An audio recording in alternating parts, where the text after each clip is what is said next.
ಸ್ನೇಹಿತರೆ,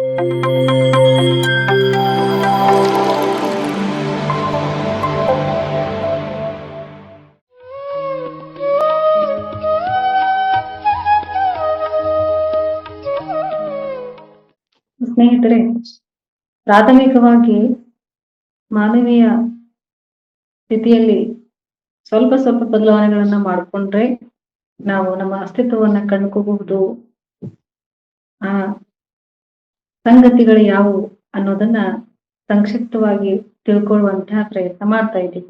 ನೋಡಿ, ಮೊದಲನೇ ದಿವಸ ಗಮನದಿಂದ ಶುರುವಾಯ್ತು. ನಾವು ಯಾವ್ದನ್ನಾದ್ರೂ ಪರಿಶುದ್ಧವಾಗಿ ನಿಸ್ವಾರ್ಥದಿಂದ ಟೀಕೆ ಟಿಪ್ಪಣಿಗಳಿಂದ ಗಮನಿಸೋದಕ್ಕೆ ಶುರು ಮಾಡಿದ್ವಿ ಅಂತಂದ್ರೆ ನಮಗೆ ಗೊತ್ತಿಲ್ಲೇನೆ ನಮ್ಮಲ್ಲಿ ಒಂದು ಸ್ವಚ್ಛತೆ ಅನ್ನೋದು ಉಂಟಾಗುತ್ತೆ, ಶುದ್ಧಿ ಅನ್ನೋದು ಉಂಟಾಗುತ್ತೆ. ಇದು ನ್ಯಾಚುರಲ್. ಓಕೆ, ಆ ಶುದ್ಧಿಯಿಂದ ಮನೆಯನ್ನ ಸ್ವಚ್ಛ ಮಾಡಿದ್ವಿ ನಿನ್ನೆ. ದೇಹ, ಮನಸ್ಸು, ಬುದ್ಧಿಯನ್ನ ಯಾವ ರೀತಿ ಸ್ವಚ್ಛ ಮಾಡ್ಕೋಬೇಕು, ಹೇಗೆ ಇರಬೇಕು ಅನ್ನುವಂತ ಒಂದಷ್ಟು ಪ್ರಾಯೋಗಿಕವಾಗಿ ಸಹ ನಾವು ಮಾಡಿದ್ವಿ. 1-2 ನಿಮಿಷದಲ್ಲೇ ನಮ್ಗೆ ಆ ರೀತಿ ಉತ್ತಮ ಫಲಿತಾಂಶ ಬರೋದಾದ್ರೆ ಅದನ್ನ ಇಡೀ ಜೀವನದುದ್ದಕ್ಕೂ ಪ್ರತಿದಿನ ಯಾಕೆ ಅಭ್ಯಾಸ ಮಾಡಬಾರ್ದು ಅನ್ನೋ ವಿಚಾರನೂ ತಿಳ್ಕೊಂಡ್ವಿ. ಈ ವಿಚಾರಗಳಿಂದ ಆ ರೀತಿ ಪ್ರಯೋಗ ಮಾಡಿದಾಗ ಏನಾಗುತ್ತೆ, ನಮ್ಮ ದೇಹ, ಮನಸ್ಸು, ಬುದ್ಧಿ ಅನ್ನೋದು ಶುದ್ಧ ಆಗುತ್ತೆ. ಸ್ವಚ್ಛ ಆದ ನಂತರ ಯಾವ ರೀತಿಯ ಸಂಗ್ರಹ ಇರಬೇಕು ಅನ್ನುವಂತಹ ಅರಿವು ಬರುತ್ತೆ. ಮನುಸ್ಮೃತಿಯಲ್ಲಿ ಒಂದು ಮಾತು ಬರುತ್ತೆ, ಸತ್ವಾನ್ ಸಂಜಾಯತೆ ಜ್ಞಾನಂ ಅಂತ. ಸತ್ವಾನ್ ಸಂಜಾಯತೆ ಜ್ಞಾನಂ ಅಂತ ಅಂದ್ರೆ ನಮಗೆ ಜ್ಞಾನ ಸಿಗೋದಕ್ಕೂ ಮೊದಲು ನಮಗೆ ಜ್ಞಾನ ಅನ್ನೋದು ಅವಗತ ಆಗೋದಕ್ಕೆ, ನಮ್ಗೆ ಅರ್ಥ ಆಗೋದಕ್ಕೆ ಮೊದಲು ಮಾಡ್ಬೇಕು ಅಂತಂದ್ರೆ ನಾವು ಸಂಗ್ರಹಿಸಿರೋದನ್ನೆಲ್ಲ ನಾವು ಮೊದಲು ಖಾಲಿ ಮಾಡ್ಬೇಕು. ನಮ್ಮಲ್ಲಿರ್ತಕ್ಕಂತಹ ಗುಣದೋಷಗಳನ್ನ ಸರಿ ಮಾಡ್ಕೋಬೇಕು ಅಂತಕ್ಕಂಥದ್ದು. ಹಾಗಾದ್ರೆ ನಾವು ಯಾವ ರೀತಿಯ ಸಂಗ್ರಹವನ್ನ ಮಾಡ್ತಾ ಇದ್ದೀವಿ, ನಮ್ಮ ಸಂಗ್ರಹ ಯಾವ ರೀತಿಯಲ್ಲಿ ಇದೆ, ಯಾವುದನ್ನ ಸಂಗ್ರಹಿಸ್ತಾ ಇದ್ದೀವಿ ಅನ್ನೋದು ಬಹಳ ಮುಖ್ಯ ಆಗುತ್ತೆ ಸ್ನೇಹಿತರೆ. ಬದಲಾವಣೆ ಅನ್ನೋದು, ರೂಪಾಂತರಣೆ ಅನ್ನೋದು ಸ್ವಯಂನಿಂದ ಆರಂಭ ಆಗ್ಬೇಕು, ಹೌದಾ? ಹಾಗಾಗಿ ಸಂಗ್ರಹ, ವಸ್ತು ಸಂಗ್ರಹಣೆ ಇರ್ಬೋದು, ವಿಷಯ ಸಂಗ್ರಹಣೆ ಇರ್ಬೋದು, ಜ್ಞಾನ ಸಂಗ್ರಹಣೆ ಇರ್ಬೋದು. ಬೇರೆ ಬೇರೆ ವ್ಯಕ್ತಿಗಳಿಂದ ವಿವಿಧ ರೀತಿಯ ಜ್ಞಾನವನ್ನೇನು ಸಂಗ್ರಹ ಮಾಡ್ತೀವಿ, ಅದಕ್ಕೆ ಸಂಗ್ರಹಿತ ಜ್ಞಾನ ಅಂತಾರೆ. ಸಂಗ್ರಹಿತ ಜ್ಞಾನದಿಂದ ನಾವು ಇಂಗಿತ ಜ್ಞಾನಕ್ಕೆ ಹೋಗ್ಬೇಕಾಗಿದೆ. ಅದಾಗೋದಕ್ಕಿಂತ ಮುಂಚೆ ನಾವು ಬೇಡದೇ ಇರೋದನ್ನ ಏನ್ ಸಂಗ್ರಹ ಮಾಡಿದೀವೋ ಅದನ್ನ ಹೊರಗೆ ಹಾಕಿ. ಸ್ನೇಹಿತರೆ, ನಿಮ್ಗೆ ಗೊತ್ತಾ, ನಾವು ಯಾವುದನ್ನ ಸಂಗ್ರಹಿಸ್ತಾ ಹೋಗ್ತೀವಲ್ಲ ಅದರ ಜೊತೆಗೆ ನಮ್ಮನ್ನು ನಾವು ಬಂದಿ ಮಾಡ್ಕೊಂಡಿರ್ತೀವಿ. ಇದು ನಮ್ಗೆ ಗೊತ್ತಿಲ್ದೇನೆ ಆಗುತ್ತೆ, ಈ ಬಾಂಡಿಂಗ್ ಗೊತ್ತಿದ್ದೇನೆ ಬೆಳೆಯುತ್ತೆ. ಉದಾಹರಣೆಗೆ ಹೇಳ್ಬೇಕು ಅಂದ್ರೆ, ಒಡವೆಯನ್ನ ಸಂಗ್ರಹ ಮಾಡೋ ಒಂದು ಹಾಬಿ ಇರುತ್ತೆ. ಒಡವೆಸ್ ಬೇರೆ ಬೇರೆ ವೆರೈಟಿ ಒಡವೆಗಳನ್ನ ಸಂಗ್ರಹ ಮಾಡುವಂತ ಹವ್ಯಾಸ ಇರುತ್ತೆ ನಂಗೆ. ನನ್ನ ಹತ್ರ ವೆರೈಟಿ ಒಡವೆಗಳಿದೆಯಲ್ಲ ಅಂತ ಸಂಗ್ರಹಿಸ್ತಾನೆ ಇರ್ತೀವಿ. ಆ ಸಂಗ್ರಹದ ಜೊತೆಗೆ ಅದರ ಸುತ್ತಮುತ್ತ ಒಂದು ಬಾಂಡ್, ನಮ್ಮತನವನ್ನ ಮರೆತು ನಾವು ಅದರ ಜೊತೆಗೆ ನಮ್ಮನ್ನ ನಾವು ಕನೆಕ್ಟ್ ಮಾಡ್ಕೊಂಡ್ಬಿಟ್ಟಿರ್ತೀವಿ, ಅಂದ್ರೆ ಅಂಟಿಸ್ಕೊಂಡ್ಬಿಟ್ಟಿರ್ತೀವಿ. ನನ್ನ ಒಡವೆ ಒಂದೊಮ್ಮೆ ಅದು ಕಾಣಿಸ್ದೆ ಹೋಯ್ತಪ್ಪ ಅಂದ್ರೆ ನಾವು ಸರ್ವಶಕ್ತರಾದಂತಹ ನಾವು, ಎಷ್ಟು ಶಕ್ತಿ ಉಳ್ಳಂತಹ ನಾವು ಕೇವಲ ಒಂದು ಚಿಕ್ಕ ಒಡವೆಗಾಗಿ ದುಃಖಿಸ್ತೀವಿ, ರೋಧಿಸ್ತೀವಿ, ಎಷ್ಟೋ ದಿವಸ ಅದೇ ಸ್ಥಿತಿಯಲ್ಲಿ ಇರ್ತೀವಿ. ಹೌದಾ? ನಾನು ಸಿಂಪಲ್ ಆಗಿರೋ ಉದಾಹರಣೆನ ಕೊಡ್ತಾ ಇದ್ದೀನಿ, ಬರೀ ಒಡವೆ ಮಾತಲ್ಲ, ಎಲ್ಲಾನು ಬರುತ್ತೆ ಸ್ನೇಹಿತರೆ. ಹಣವನ್ನ ಸಂಗ್ರಹಿಸ್ತಾ ಹೋದಾಗ ಧನವಂತರಾಗ್ತೀವಿ. ಓಕೆ, ಒಳ್ಳೆ ಜ್ಞಾನವನ್ನ ಸಂಗ್ರಹಿಸಿದ್ರೆ ಜ್ಞಾನವಂತರಾಗ್ತೀವಿ. ಯಾವುದು ಶಾಶ್ವತ ಸಂಪತ್ತು ಅನ್ನೋದು ನಮ್ಮ ತಲೆಯಲ್ಲಿತ್ತು ಅಂದ್ರೆ ಸಂಗ್ರಹ ಅನ್ನೋದು ಸರಿಯಾದ ರೀತಿಯಲ್ಲಿರುತ್ತೆ. ಹಾಗಂತ ಸಂಗ್ರಹ ಬೇಡ ಅಂತನ್ಬಾರ್ದು, ಸಂಗ್ರಹ ಬೇಕು. ನಾನು ಬಾಹ್ಯದಲ್ಲಿ ಹೇಳ್ತಾ ಇದ್ದೀನಿ. ಇನ್ನು ಅಂತರಂಗದಲ್ಲಿ ನಾವು ಯಾವ ರೀತಿ ಸಂಗ್ರಹಗಳನ್ನ ಮಾಡ್ಕೊತಾ ಇದ್ದೀವಿ ಅಂದ್ರೆ, ನಾವು ಇನ್ನೊಬ್ಬರಿಗೆ ಹೇಳೋದು, ನೀನ್ ಹೀಗಿದೀಯಾ, ನೀನ್ ತೆಳ್ಳಗಿದೀಯಾ, ನೀನ್ ಬೆಳ್ಳಗಿದೀಯಾ, ಈ ತರಹ ಹೇಳೋದು ಒಂದ್ ಕಡೆಗಾದ್ರೆ, ನಮ್ಮ ಕುರಿತಾಗಿ ಹೇಳ್ತಿರ್ತಾರ ನೋಡಿ, ನೀನು ಕುಳ್ಳಿಗಿದೀಯಾ, ನೀನು ದಪ್ಪಗಿದೀಯಾ, ನೀನು ಚೆನ್ನಾಗಿ ಮಾತಾಡಲ್ಲ, ಇಂತಹ ಎಲ್ಲ ಮಾತುಗಳನ್ನ ನಾವು ಸಂಗ್ರಹಿಸ್ತಾ ಬಂದಿರ್ತೀವಿ. ಇದರಿಂದ ಏನು ಉಂಟಾಗುತ್ತಾ ಬಂದಿರುತ್ತೆ ಅಂತಂದ್ರೆ ಕೀಳರಿಮೆ ಅನ್ನೋದು ಹುಟ್ಟಿರುತ್ತೆ. ಈಗ ಹೇಳ್ತಾರೋ, ನಂದೇನ್ ಜೀವನ ಬಿಡಿ, ಎಲ್ರಿಗೂ ಚೆನ್ನಾಗಿದೆ, ನಂದೇನ್ ಜೀವನ, ಇದೆಲ್ಲ ಹೇಗೆ ಬಂದಿರುತ್ತೆ ಅಂದ್ರೆ ನಮ್ಮ ಸಂಗ್ರಹದಿಂದಲೇ. ಯಾರಾದ್ರೂ ಒಂದನ್ನ ಹೇಳಿದ್ರ ಅದನ್ನ ಟಕ್ ಅಂತ ರಿಸೀವ್ ಮಾಡಿರ್ತೀವಿ. ಅದು ನಮ್ಮ ಮೇಲೆ ಖಂಡಿತ ಪರಿಣಾಮ ಬೀರುತ್ತೆ. ಇಷ್ಟೆಲ್ಲಾ ವ್ಯವಸ್ಥೆ ಅಲ್ವಾ? ಎಸ್ ರಾಜೇಶ್ವರಿ ಮೇಡಮ್, ಹೌದಲ್ವಾ? ಇಂತಹ ಎಲ್ಲ ಸಂಗ್ರಹನ ಮಾಡಿರ್ತೀವಿ. ಆ ಸಂಗ್ರಹವೇ ನಮ್ಮ ದೈನಂದಿನ ಸ್ಥಿತಿಗೆ ಕಾರಣ. ನನ್ ಜೀವನನೇ ಹೀಗಿದೆ, ನನ್ ಜೀವನನೇ ಹಾಗಿದೆ. ಅದು ನಿಮ್ಮ ಯೋಚನೆ ಅಲ್ಲ. ನಿಮ್ಮಲ್ಲಿ ಅದನ್ನ ದೂಡಲ್ಪಟ್ಟಿದೆ, ನಿಮ್ಮೊಳಗಡೆ ಅದನ್ನ ಹಾಕಲ್ಪಟ್ಟಿದೆ. ಯಾರು ಸಂಗ್ರಹಿಸ್ತವ್ರು? ಯಾರು? ನಾವು. ನೀನು ಚೆನ್ನಾಗಿ ಮಾತಾಡಲ್ಲ, ನೀನ್ ಮಾತು ಕೇಳಿದ್ರೇನೆ ನಂಗೆ ಇರಿಟೇಟ್ ಆಗುತ್ತೆ. ಯಾರ ಮುಖಾಂತರನು ಬಂದಿರುತ್ತೆ, ಅದನ್ನ ನಾವು ಕೇಳಿಸ್ಕೊಂಡಿರ್ತೀವಿ. ಆಗ ನಮ್ಮ ಮಾತು ಆಟೋಮೆಟಿಕ್ ಆಗಿ ಅದೇ ಒಂದು ರೂಟಲ್ಲಿ ಹೋಗಕ್ ಶುರುವಾಗುತ್ತೆ. ಸ್ನೇಹಿತರೆ, ಮತ್ತೆ ಮತ್ತೆ ಹೇಳ್ತಾ ಇದ್ದೀನಿ, ನಿಮ್ಮಷ್ಟು ಶಕ್ತಿವಂತರು ಯಾರು ಇಲ್ಲ. ನಿಮ್ಮ ಮನಸ್ಸಿಗೆ, ನಿಮ್ಮ ಸೂಕ್ತ ಪ್ರಜ್ಞಾ ಒಂದು ಸ್ಥಿತಿಗೆ ಇರುವಷ್ಟು ಶಕ್ತಿ ಬೇರೆ ಯಾವುದಕ್ಕೂ ಇಲ್ಲ. ನೀವು ಏನನ್ನ ಕೊಡ್ತೀರಾ ಅದೇ ರೀತಿ ರೆಡಿ ಮಾಡಿ ನಿಮ್ಗೆ ಕೊಡ್ತಾ ಇರುತ್ತೆ. ಹಾಗಾಗಿ ಸಂಗ್ರಹ ಅನ್ನೋದು ತುಂಬಾ ಮುಖ್ಯವಾಗಿದೆ.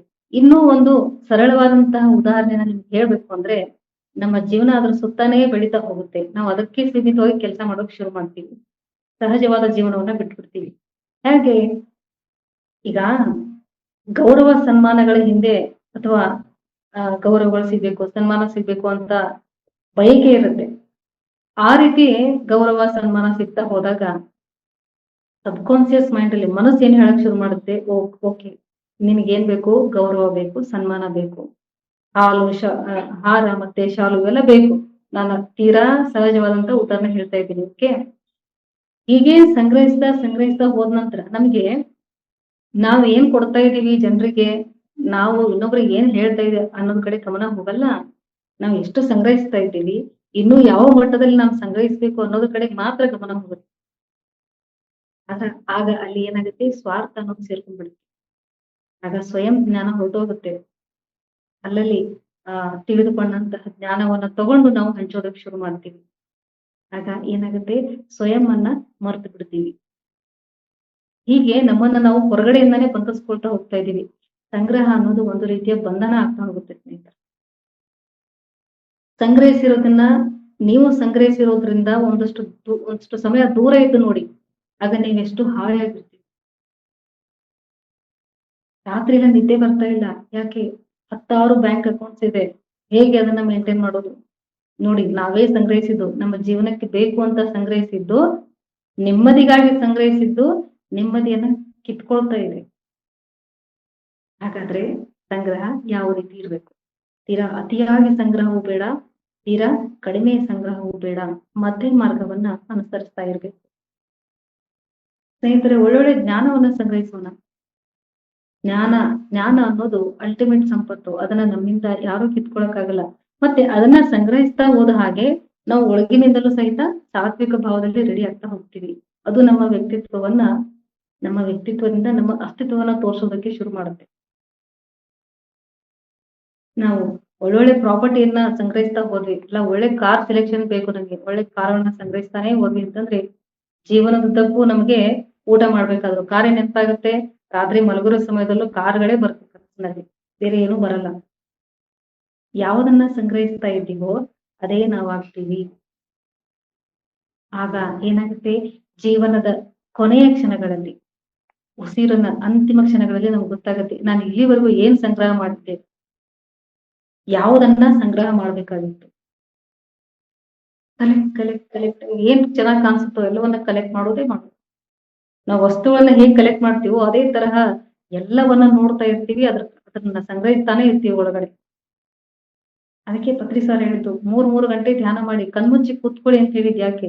ಕಣ್ ತೆಗೆದು ನೋಡಿ, ಆಗಿದೆ ಸಾಕು, ಸಂಗ್ರಹಿಸಿದ್ದು ಸಾಕು. ಕಣ್ಮುಚ್ಚಿ ಒಳಗಡೆ ಇರುವಂತಹ ಜ್ಞಾನವನ್ನ ಸಂಗ್ರಹಿಸಿ ಅಂತ ಹೇಳಿದ್ದಾರೆ. ಈ ರೀತಿಯ ಸಂಗ್ರಹ ಇದ್ದಾಗ ನಮ್ಮ ದೇಹ, ಮನಸ್ಸು, ಬುದ್ಧಿ ಸ್ಥಿರತೆಯನ್ನ ಪಡೆಯುತ್ತೆ. ಹಾಗಂತ ಯಾವುದು ಬೇಡ ಅಂತಲ್ಲ ಸ್ನೇಹಿತರೆ. ದಿನದ 24 ಗಂಟೆಗಳಲ್ಲಿ 12 ಗಂಟೆ ನಾವು ಎಚ್ಚರದ ಸ್ಥಿತಿಯಲ್ಲಿ ಇರ್ತೀವಿ, ಓಕೆನಾ? ಸೊ ಆ ಎಚ್ಚರದ ಸ್ಥಿತಿಯಲ್ಲಿ ನಮಗೆ ಯಾವುದು ಬೇಕಾಗಿದೆ, ಯಾವುದು ಅಗತ್ಯ ಇಲ್ಲ ಅನ್ನುವುದನ್ನ ಗಮನದಲ್ಲಿ ಇಟ್ಕೊಂಡು ಸಂಗ್ರಹಿಸಿ.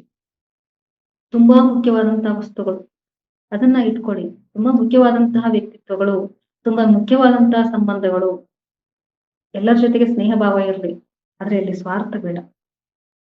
ಕೆಲವರು ತಮ್ಮ ಒಂದು ಸಂಗ್ರಹವನ್ನ ಸ್ನೇಹಿತರನ್ನು ಸಹ ಸಂಗ್ರಹಿಸೋಕೆ ಶುರು ಮಾಡಿದ್ದಾರೆ. ಯಾಕೆ? ತನ್ನ ಸ್ವಾರ್ಥಕ್ಕಾಗಿ, ಬಳಸ್ಕೊಳ್ಳೋದಕ್ಕಾಗಿ. ಇದು ಸಹ ಬೇಡ ಸ್ನೇಹಿತರೆ. ಇದು ನಮ್ಮ ಅಸ್ತಿತ್ವದಿಂದ ನಮ್ಮನ್ನ ದೂರ ಮಾಡುತ್ತೆ. ಯಾವುದೂ ಸಹ ನಮ್ಮ ಈ ದೇಹದಲ್ಲಿ ನಾವಿರೋ ತನಕ ಅಷ್ಟೇ ನಮ್ ಜೊತೆಗೆ ಬರೋದು ಸ್ನೇಹಿತರೆ. ಈ ದೇಹದಿಂದ ನಾವು ಬೇರ್ಪಟ್ಟ ನಂತರ ನಾವು ಸಂಗ್ರಹಿಸಿದಂಥದ್ದು ಯಾವುದೂ ಸಹ ನಮ್ ಜೊತೆಗೆ ಬರಲ್ಲ. ನಮ್ ಜೊತೆಗೆ ಬರೋದು ಒಂದೇ ಒಂದು, ಅದು ಯಾವುದು ಅಂದ್ರೆ ಬೆಳಕು, ಜ್ಞಾನದ ಬೆಳಕು. ಅಂತಹ ಬೆಳಕನ್ನ ನಾವು ಸಂಗ್ರಹಿಸಬೇಕು, ಕಲೆಕ್ಟ್ ಮಾಡೋದು. ಸ್ವಚ್ಛ ಆಗಿದೆ, ಪ್ರತಿ ದಿವಸ ಧ್ಯಾನ ಮಾಡ್ತೀವ, ಧ್ಯಾನದಿಂದ ಸ್ವಚ್ಛತೆ ಶುದ್ಧಿ ಅನ್ನೋದು ನಡೀತಾ ಇದೆ. ಆ ಶುದ್ಧವಾದಂತಹ ಸ್ಥಳದಲ್ಲಿ ಯಾವುದನ್ನ ಸಂಗ್ರಹಿಸಿ ಇಡಬೇಕು ಅನ್ನೋದ್ರ ಕಡೆಗೆ ಸ್ವಲ್ಪ ಗಮನ. ಒಳ್ಳೊಳ್ಳೆ ಬುಕ್ಸ್ ಅನ್ನ ಓದೋಣ, ಒಳ್ಳೊಳ್ಳೆ ಆಧ್ಯಾತ್ಮಿಕ ಸ್ಪೀಚ್ ಸಿಗುತ್ತೆ. ಪತ್ರಿಕಾದಲ್ಲಿ ಎಷ್ಟೆಷ್ಟೋ ಮಹಾಜ್ಞಾನಿಗಳದ್ದು ಒಳ್ಳೊಳ್ಳೆ ಸ್ಪೀಚ್ ಸಿಗುತ್ತೆ, ಅದನ್ನ ಕೇಳೋಣ. ಇದರಿಂದ ಏನಾಗುತ್ತೆ ಅಂದ್ರೆ, ನಮ್ಮೊಳಗಡೆ ಏನಾಗುತ್ತೆ ಅಂದ್ರೆ, ಒಂದು ಸಕಾರಾತ್ಮಕವಾದಂತಹ ಕ್ರಿಯೆ ಉಂಟಾಗುತ್ತೆ. ಅದರಿಂದ ನಮ್ಮ ಅಭ್ಯಾಸಗಳು, ದೈನಂದಿನ ಅಭ್ಯಾಸಗಳು ಹೇಗಾಗುತ್ತೆ ಅಂದ್ರೆ ಪಾಸಿಟಿವ್ ಆಗಿ ಕನ್ವರ್ಟ್ ಆಗುತ್ತೆ. ಯಾವುದೇ ರೀತಿಯ ನೆಗೆಟಿವ್ ಥಾಟ್ಸ್ ಬರಲ್ಲ. ನಮ್ಮ ಕೈಯಿಂದ ಆಗತಕ್ಕಂಥ ಎಲ್ಲ ಕೆಲಸಗಳು ಒಳ್ಳೆ ಕೆಲಸಗಳಾಗಿ ಇರುತ್ತೆ. ಸತ್ಕರ್ಮಗಳನ್ನ ಮಾಡ್ತಾ ಇರಿ ಅಂತ ಭಗವದ್ಗೀತೆ ಹೇಳುತ್ತೆ ಅಲ್ವಾ. ನಮ್ಮ ಸಂಗ್ರಹವೇ ಸರಿಯಾಗಿಲ್ಲ ಅಂತಂದ್ರೆ ಸತ್ಕರ್ಮಗಳನ್ನ ಮಾಡೋದಕ್ಕೆ ಆಗಲ್ಲ ಅಲ್ವಾ. ಹಾಗಾಗಿ ಸಂಗ್ರಹ ಅನ್ನೋದು ತುಂಬಾ ಮುಖ್ಯವಾದದ್ದು ಸ್ನೇಹಿತರೆ. ನನ್ನ ಹತ್ರ ತುಂಬಾ ಒಳ್ಳೊಳ್ಳೆ ಮೂರ್ತಿಗಳನ್ನ ನಾನು ಸಂಗ್ರಹಿಸಿದ್ದೀನಿ, ಶಿಲ್ಪಕಲೆಗಳನ್ನ ನಾನು ಸಂಗ್ರಹಿಸಿದ್ದೀನಿ, ಒಳ್ಳೆ ಪೇಂಟಿಂಗ್ಸ್ ಅನ್ನ ನಾನು ಸಂಗ್ರಹಿಸಿದ್ದೀನಿ, ಒಳ್ಳೆ ಬರವಣಿಗೆಗಳನ್ನ ನಾನು ಸಂಗ್ರಹಿಸಿದ್ದೀನಿ. ಎಲ್ಲವೂ ಗುಡ್ ಹಾಬೀಸ್, ಎಲ್ಲವೂ ಒಳ್ಳೇದೇ. ಆದ್ರೆ ನಾವು ಏನ್ ಸಂಗ್ರಹ ಮಾಡಿದೀವಲ್ಲ, ಅದರಿಂದ ನಮಗೆ ಏನ್ ಸಿಗ್ತಾ ಇದೆ ಅನ್ನೋದು ತುಂಬಾ ಮುಖ್ಯ. ಒಂದೊಮ್ಮೆ ಕೂತ್ಕೊಳ್ಳಿ, ನೀವ್ ಏನ್ ಸಂಗ್ರಹ ಮಾಡಿರ್ತಿರಲ್ಲ ಆ ಎಲ್ಲಾ ವಸ್ತುಗಳು, ಫಾರ್ ಎಕ್ಸಾಂಪಲ್ ಹೇಳ್ಬೇಕಂದ್ರೆ ಬುಕ್ಸ್ ಅಂತ ಇಟ್ಕೊಳ್ಳಿ. ನಿಮ್ಮಲ್ಲಿ ಬುಕ್ಸ್ ಅನ್ನ ಸಂಗ್ರಹ ಮಾಡುವಂತ ಒಂದು ಹಾಬಿ ಇದೆ. ಸಂಗ್ರಹಿಸಿದಂತ ಪುಸ್ತಕಗಳ ಮುಂದೆ ನೀವು ಕೂತ್ಕೊಳ್ಳಿ, ಅಬ್ಸರ್ವ್ ಮಾಡೋದಕ್ಕೆ ಶುರು ಮಾಡಿ. ನಾನು ಇದೆಲ್ಲವನ್ನ ಸಂಗ್ರಹಿಸಿದ್ದೀನಿ, ಇದರಿಂದ ನನಗೆ ಏನ್ ಸಿಕ್ಕಿದೆ, ನಾನು ಯಾವ ಜ್ಞಾನವನ್ನ ಪಡ್ಕೊಂಡಿದ್ದೀನಿ, ನಾನು ಏನನ್ನ ಕಲ್ತಿದ್ದೀನಿ.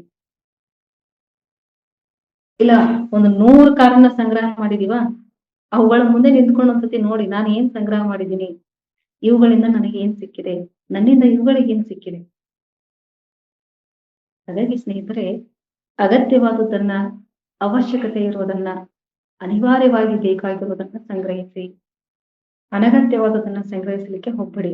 ಅದು ಬಾಯಿಯಿಂದ ಬರ್ತಕ್ಕಂಥ ಮಾತುಗಳೇ ಇರ್ಲಿ, ಕೇಳಿಸ್ಕೊಳ್ತಕ್ಕಂಥ ಮಾತುಗಳೇ ಇರ್ಲಿ, ನೋಡ್ತಕ್ಕಂತಹ ದೃಶ್ಯಗಳೇ ಇರ್ಲಿ, ಯೋಚನೆಗಳೇ ಇರ್ಲಿ. ಯಾರೋ ಹೇಳ್ಬಿಡ್ತಾರೆ, ನಿಮ್ಮಿಂದ ಆಗೋಲ್ಲ ಬಿಡಿ, ನಿಮ್ಮಿಂದ ಸಾಧ್ಯನೇ ಇಲ್ಲ, ನಿಮ್ಮಲ್ಲಿ ಆ ಸಾಮರ್ಥ್ಯನೇ ಇಲ್ಲ ಅಂತ ಹೇಳ್ತಾರೆ. ಅದನ್ನ ಸಂಗ್ರಹಿಸ್ಕೋಬೇಡಿ ನಿಮ್ಮೊಳಗಡೆ.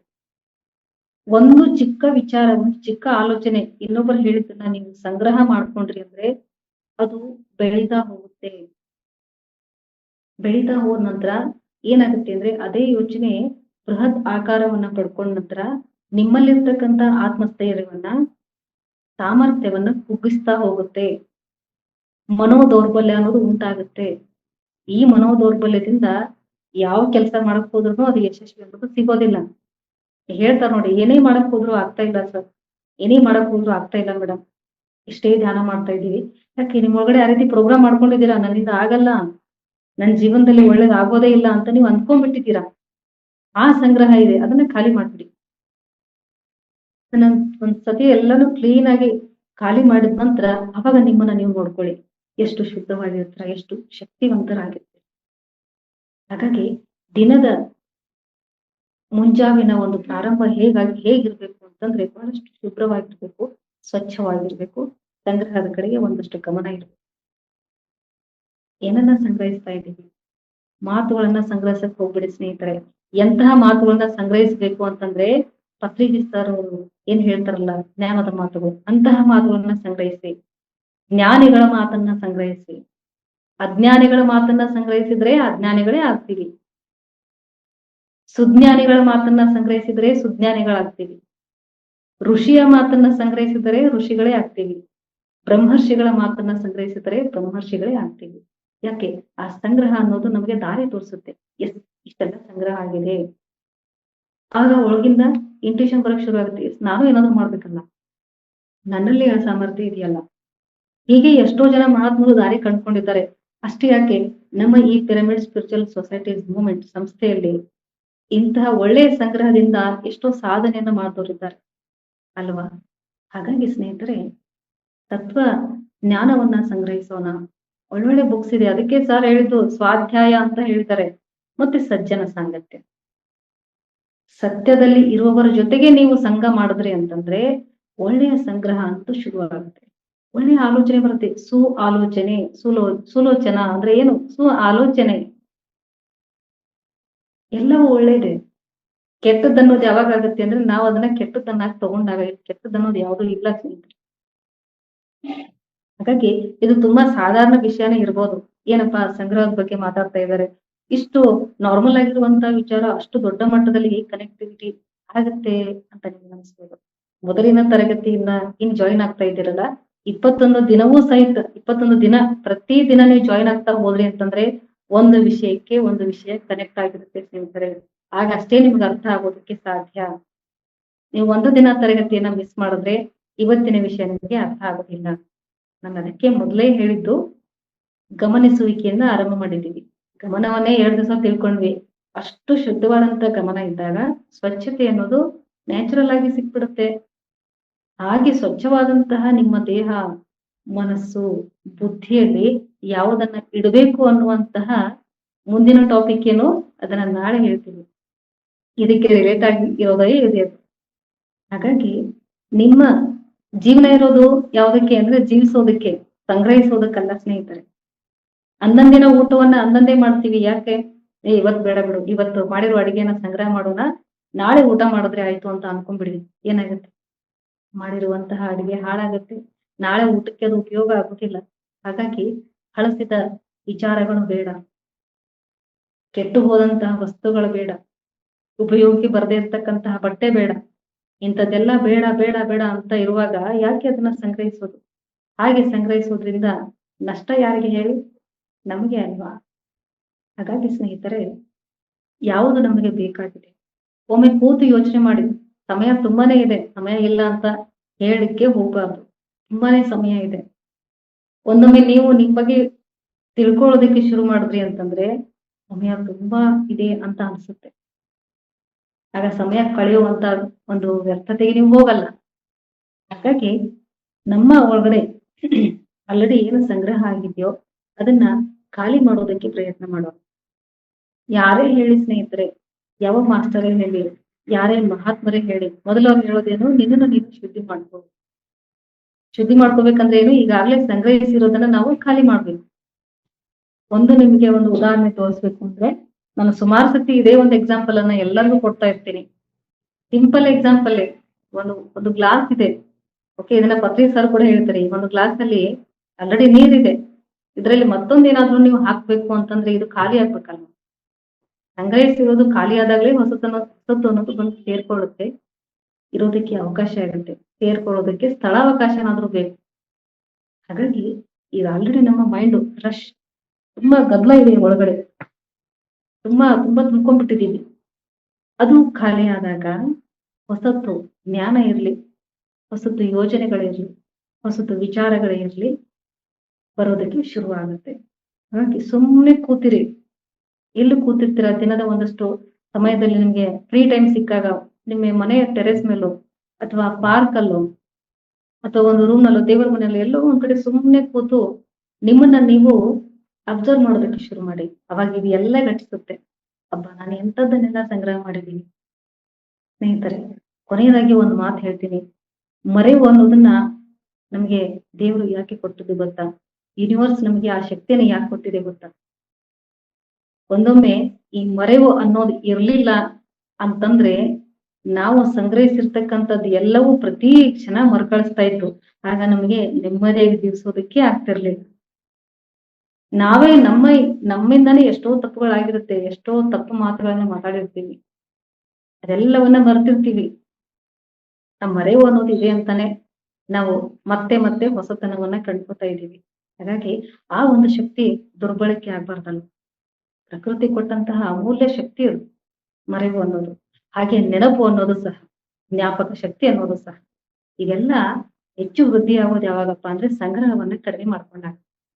ಹಾಗಾಗಿ ಸ್ನೇಹಿತರೆ, ನಿಮ್ಮೊಳಗಿರ್ತಕ್ಕಂತಹ ಜ್ಞಾನದ ಕಡೆಗೆ ಗಮನ ಹಾಕಿ, ಹೊರಗಿನ ಸಂಗ್ರಹವನ್ನ ಸ್ವಲ್ಪ ಕಡಿಮೆ ಮಾಡ್ಕೊಳ್ಳಿ. ನಿಮ್ಮ ಜೀವನಕ್ಕೆ ಏನ್ ಅಗತ್ಯ ಇದೆಯೋ, ನಿಮ್ಮ ಬುದ್ಧಿಗೆ ಯಾವ್ದು ಅಗತ್ಯ ಇದೆಯೋ, ನಿಮ್ಮ ಮನಸ್ಸಿಗೆ ಯಾವುದು ಅಗತ್ಯ ಇದೆಯೋ ಅದನ್ನ ಮಾತ್ರ ಸಂಗ್ರಹಿಸ್ತಾ ಹೋಗಿ. ಆಗ ನೋಡಿ, ಜೀವನದ ಸ್ಪಷ್ಟತೆ ನಿಮ್ಮ ಮುಂದೆ ಸಿಗ್ತಾ ಹೋಗುತ್ತೆ. ಇದು ನಮ್ಮನ್ನ ಅಸ್ತಿತ್ವದ ಕಡೆಗೆ ಕರೆದುಕೊಂಡು ಹೋಗುತ್ತೆ ಅಂತ ಹೇಳ್ತಾ ಈ ಒಂದು ಸಂಕ್ಷಿಪ್ತವಾದ ವಿಚಾರವನ್ನ ನಾನು ಇಲ್ಲಿಗೆ ಮುಗಿಸ್ತಾ ಇದ್ದೀನಿ. PMC ಕನ್ನಡ ಚಾನೆಲ್ ಅನ್ನು ಲೈಕ್ ಮಾಡಿ, ಶೇರ್ ಮಾಡಿ, ಸಬ್ಸ್ಕ್ರೈಬ್ ಮಾಡಿ ಮತ್ತು ಮಾಡಿಸಿ. ಎಲ್ಲರಿಗೂ ಧನ್ಯವಾದಗಳು.